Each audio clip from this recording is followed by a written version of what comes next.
Yun, nagbabalik na naman ulit tayo, ano ho? Kung saan ho kayo naroroon ay magandang umaga, magandang tanghali at magandang gabi sa inyong lahat, ano ho? Ay siya ay masaya hong araw ng Martes sa ating lahat. At kung saan man hong sulok ho kayo na mundo naroroon, ay kamusta ho kayo? Mag-iingat ho lagi kayo dyan at God bless everyone, ano ho? Ay siya ay kuhan ho tayo ngayon. Susunduin ho natin ang mahal na Reyna. Maaga pa naman ho, ay kaya umuwi muna ho ako ng bahay at para magpalit ng damit. Tsaka medyo mainit, ay ako ho ay nag-short. Tapos ho ay kuhan, dapat ho ay gagamitin ko ang yung sasakyan ko, yung sedan. Ay nakalimutan ko, ay kuhan nga pala, hindi ho nakarehistro, expired na. Ay ngayon ho, pagkasundo ho natin sa mahal na Reyna, ay didiretso ho tayo sa motor registry at atin hong ipaparehistro ho. At para malaman nyo ho din yung presyo, dahil tanda ko nung mga nakaraang buwan, may nag-message sa akin sa Facebook Messenger na magkano daw ba ang rehistro ng sasakyan dito ho sa Edmonton, Alberta ho. Yan. Ay ngayon ho ano bang weather ngayon?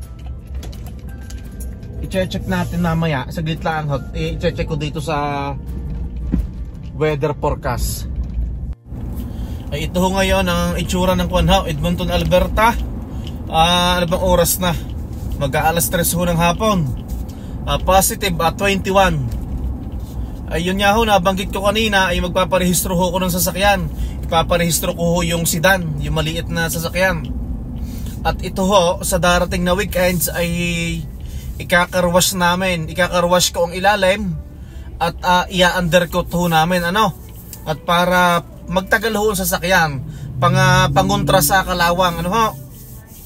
Tutulungan ho naman ako ng aking kumpare, kaya merong maggagabay ho sa atin.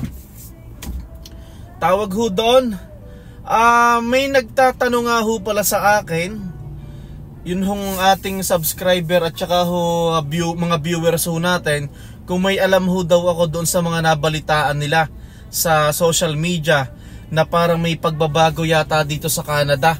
Maghihigpit itong darating na September, ano ho? Parang ano bang kwan yun? Ano bang exact na word yon? Yung mga low wage ba yon? So, pero nag-reply naman ho ako Tawag doon dahil ho, hindi ko ho alam kung ano ho mangyayari doon. Ngayon may isinend naman ho ko sa inyong link, ano? Tapos may isinend ako sa inyo ng mga magagaling na vlogger na yan po ang ibinablog, yan pong mga pagbabago po sa Canada, yung mga rules, ano ho? Bakit kaya traffic? Ito ho, na-traffic ako dito. Saan ba tayo naputol kanina? Doon sa mga rules dito sa Canada, may nagtatanong ho sa akin na subscriber. Ay hindi ko naman ho masagot ng ayos at hindi ho ako bihasa sa mga ganong rules, ano ho? Magsisimula ho yata yun this coming September 26. Mag-i-stop ng pagbibigay o lilimitahan ang pagbibigay ng LAMIA under low wage stream, ano ho? Tapos may isa pa yung sa estudyante. Sa mga estudyante at parang pagkatapos mo bang mag-aral, kailangan mong umuwi, parang ganoon Hindi po ako sigurado, ano ho? Doon po sa mga mahuhusay magpaliwanag, pa-comment na lang ho sa baba, ano? Pero gayon pa man, doon ho sa nagtanong sa akin, may isinend naman ho ako na link sa TikTok, may napanood ko ho yun. Tapos sa Facebook Reels napanood ko yun. Yan, tapos may mga vlogger na nagko-content ho noon na talagang alam na alam at bihasang bihasa pag may pagbabago dito sa Canada, ano ho? Traffic ho din Nako, may banggaan pa yata dito. Ano ba nangyari?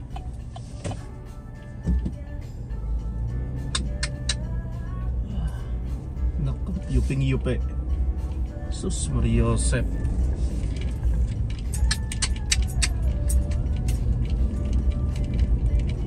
Ay, doble ingat ang lahat sa pagmamaneho.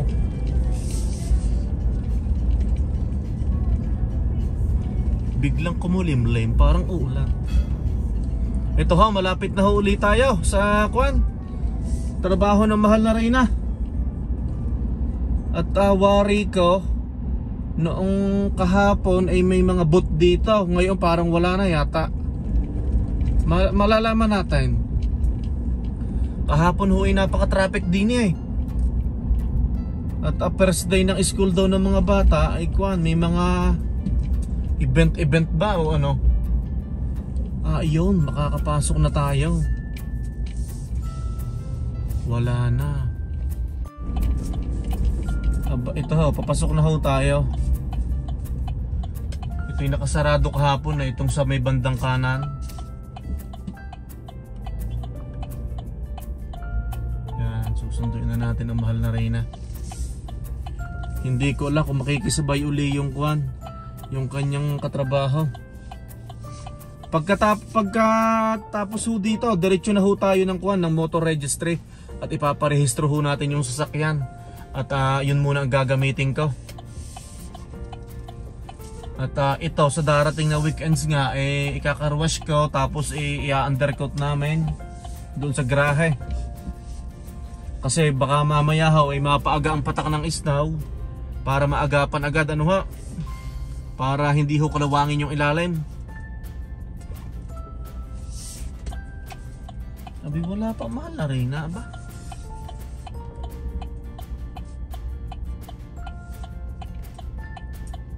Abi wala pa, dapat yun na din eh.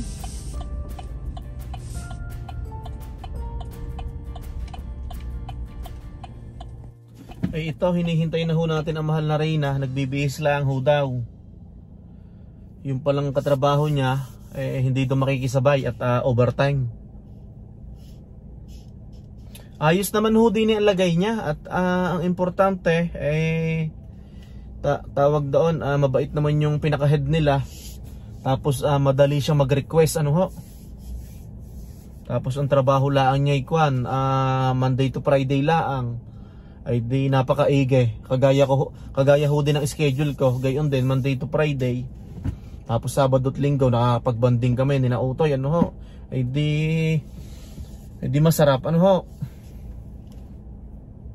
Tapos nga yung nabanggit ko nga kahapon, meron siyang laid off dito na 4 months pagdating ng summer. Yan dahil bakasyon ho ang estudyante.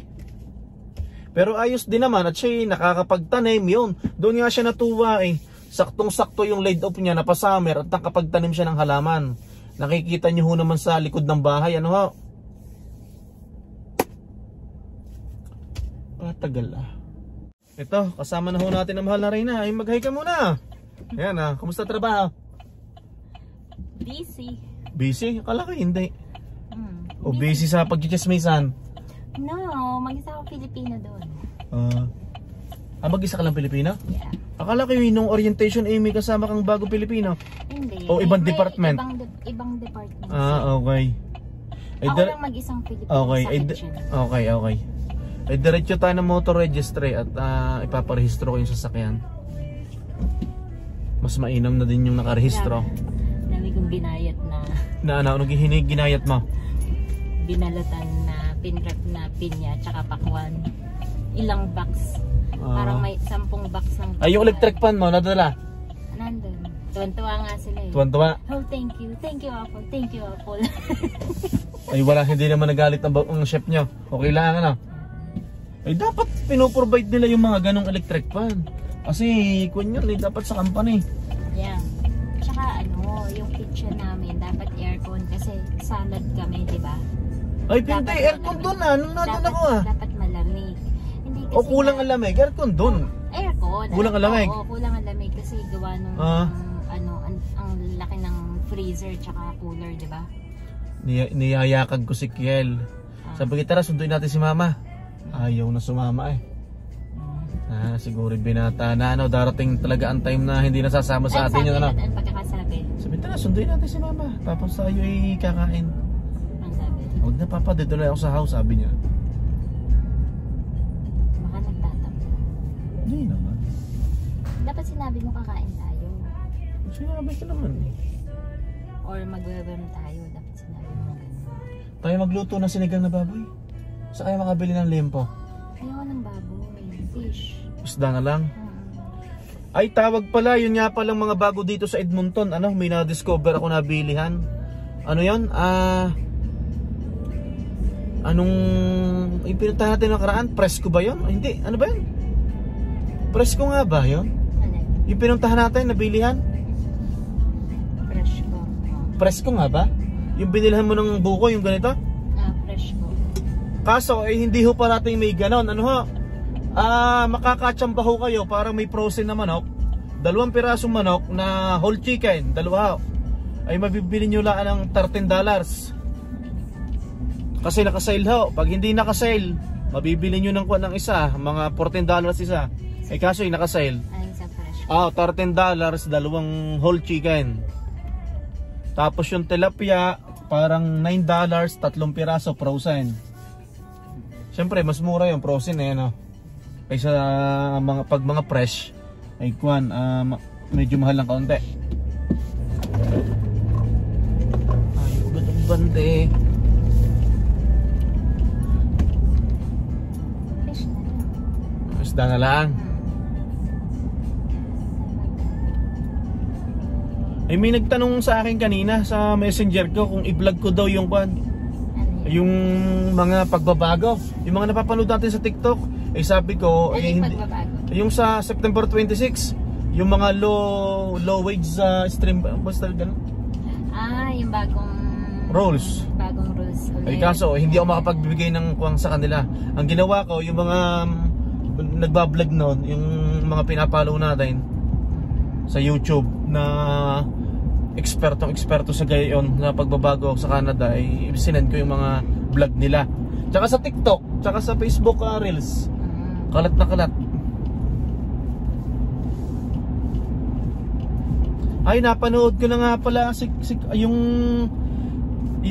kwan, vlog ni Sir Alwin at saka si Ma'am Emma.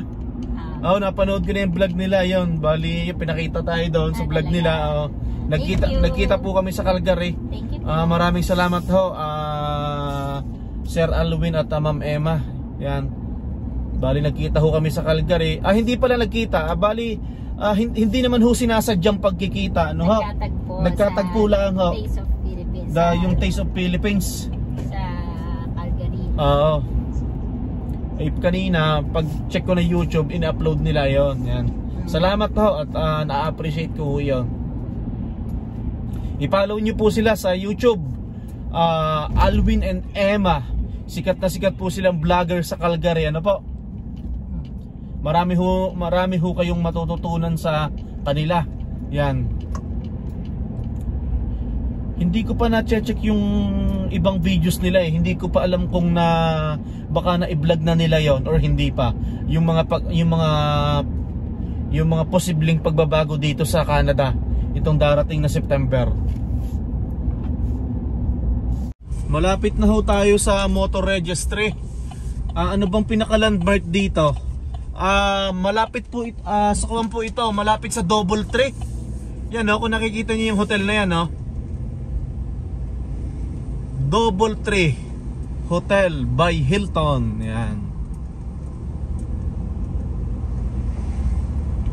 So sa bandang west po ito, malapit lang po ito sa bahay. Ano po? Naku, isarado eh. May road close eh. Hagip ba yung pinaka-ano? Ay, hagip eh. Ay, hindi yata. Hindi. Ayun. Hindi ba hagip? Hindi. May daan. Okay. Kuwan ho ito sa malapit po sa Mayfield Road. Hindi, nasa Mayfield na. Mayfield Road na nga. Okay. Nasa Mayfield. Dito na ako sa sasakyan. Sa sasakyan ka na lang? Yeah. Ang ganda ng motor Ducati eh. Bukas naman ako. So hahanap ho tayo dito ng parking. Dito na ho tayo. Kita nyo ho yan. Registration RS. Yan. Yan, malapit dito sa Double Tree. Para lang ho alam nyo. Yan. Tapos ho doon ho ang Mayfield Road. Tapos ito. Registration RS. Pasok na tayo. Yung oras ng kwan ng schedule nila, Monday to Friday, yan nakikita nyo naman yan, motor, yan, okay na po, yan, at least na-share ko sa inyo. Yan, punta na tayo doon, okay na, sobrang bilis parang 2 minuto lang pero depende ho siguro sa pila. Ito, mahal na rin naghihintay na. Hindi na ho tayo nakapag-video doon at bawal ho mag-video ho doon, Ayun, nakarehistro na ho ang ating sasakyan. Ang ating Honda Civic, yan, nakarehistro na. Bakit kasi register? Ayun yung sa New Finland pa? Hindi, ito na yung sa Alberta, hindi pa ito sa New Finland. Di ba, pagdating natin dito last year. Alin? I mean na expired na, kaya mo na-renew. Oo, hindi ko alam, sana gagamitin ko. Okay. Kailangan buti chinek ko. Ang binayaran ko po $86. $86 po. Nakasulat ho dito $86. Tapos kumuha ko ng resibo, $86. Napakabilis o siguro situational lang ho din sa panahon kung walang masyado hong nakapila. Dito ho ito sa Mayfield Road. Tapos meron ho din dito na motor registry dito po sa bandang 170, yung papuntang WEM, meron ding motor registry doon. Yun, baka ho gamitin ko na yung maliit na sasakyan at baka magtampo na yun, at itong darating yung weekends, may aayusin kami dito, lilinisin namin ang ilalim, dahil papatak na ho ang snow. Hindi, matagal pa naman, mas maganda ho lang yung agahan na natin habang hindi pa lumalamig, at mahirap ho trabaho sa labas, sa garahe ng malamig Ayun lang po, $86 ho ang binayaran ko. Ito pauwi na ho tayo ng bahay. At tayo makakain muna ng kwan ng ano ba ang tawag sa ganito? Anong oras na? Kala ko magsisinigang. Magsisinigang? Saan tayo bibili ng kwan? Sa TNT. Sa TNT? Yan. Sorry po. Yan. Natawa siya kasi siya yung kumain ng basta agad siya sumugod Kaya nga siyempre diba? Parang nahiya rin siya. Malapit lang ho ito. Sa bahay, Mayfield Road. Excuse me. Ika ba naka-vlog ka nga pala? Ha? Naka-vlog ka. Okay lang. Naghikab lang. Tao lang. Hindi man lang nag-cover ng bibig. Excited na ho ako. Parating na ho ang aking nanay at tatay. Talagang nakakatuwa. Salamat ho. Salamat sa itaas. Salamat Canada. At bihira ang gaya na binibigyan ng pagkakataon, Kaya ho kami talagang higpit na higpit ho sa budget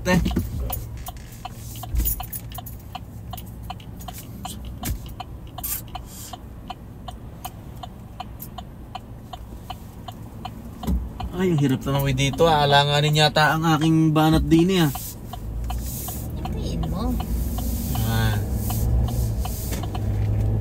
Yun nga ho, parating na ho ang aking nanay at tatay. Salamat Canada, salamat Lord. At binigyan ho tayo ng pagkakataon na makapunta sila dito. Na maipasyal. Kaya ho kami sa totoo lang medyo tight ho ang budget. At doon ho sa sumusubaybay ng aming vlog, kakauwi lang ho ng aking bianan. Bali nanggaling ho dito ang mama ng mahal na Reyna. Kakauwi lang ho sa Pilipinas. Ilang buwan dito si Mami Monet? 6 months. 6 months. Ayaw nang pa-extend. Tapos ayaw na magpa-extend at siyempre, namimiss din ang Pilipinas. Tapos ang akin namang nanay at tatay ang pupunta rito. 6 na buwan ho din, talagang maraming salamat Canada at saka ho sa itaas. Kahit medyo nagipit ho kami, ang importante ay napasaya ho natin ang ating mga magulang, at masasaksihan ho ang ganda ng Canada. Ang ganda ng kotse Sabi ng iyong manonood din. Ganda ng kotse, oh. Nagupit ikay camping ng camping. Hindi, kung tutuusin naman halos na ang laki naman ng titipid natin sa camping, ano? Yeah. Bihira nga tayo Tapos, kumain sa labas, di ba? May magsasabi pa na wala kang trabaho eh. Ganyan talaga ang mga manonood. Nagko-comment ng mga negatibo at positibo. Ganyan talaga. Paano hindi magigipit? Walang trabaho, di ba? Yan. Yun ho namang mga comment nyo sa mga vlog ko, negative or positive. Maraming salamat ho. Ano ka kayo? Tosino na lang. Oh. Tapos mamaya. Ako ho naman hindi madamdaming tao. Tsaka hindi ho naman natin mapiplease ang bawat isa. Kung anong tumatakbo sa isip ng bawat isa sa mga bibitawan nyo hong komento, no? Tao lang ho tayo. May karapatan ho kayo mag-comment dahil ako ay nagbablog. Pinasok ho natin ang social media. Kaya ho, kung nagko-comment ho kayo ng negative or positive, wala hong problema doon. Kasi may mga nagko-comment na perfectionist eh. Gayon talaga. Baka yun ang pagkatao nila. Hindi natin masisisi yun. Yan. Pero gayon pa man, maraming salamat ho sa inyo. Ito ho, nandito na ho kami sa bahay, ano ho? At maraming salamat huli sa inyo. At yun ho ang ma-share ko. Nakapagparehistro ho tayo ng sasakyan. Ang binayaran ko po sa aking kotse ay $86. So ano po, ay siya hindi ho matatapos ang araw na to na hindi po kami nagpapaalam sa inyo. Mag-hi ka mga diyan. At maraming salamat po sa inyong lahat. Kung saan po kayo naroroon ay magandang umaga, magandang tanghali at magandang gabi sa inyong lahat. Masayang araw ho ng Martes. Hanggang sa muli po. God bless everyone. Bye-bye! Bali, nakarehistro na ho ito. Magagamit na ho natin ito. Siguro, ano bang araw ngayon? Martes. Baka gamitin ko na ito ng Miyerkules. Tapos itong aking sasakyan, ikakarwash ko muna o kakarwasin ni Utoy, ano ho? At lalo na yung ilalim. Baka ako na tumira ng ilalim at baka hindi kaya ni Utoy yan. Kakaskasin ko ng brass. Tapos yung ilalim, i-undercoat namin sa weekends, ano ha?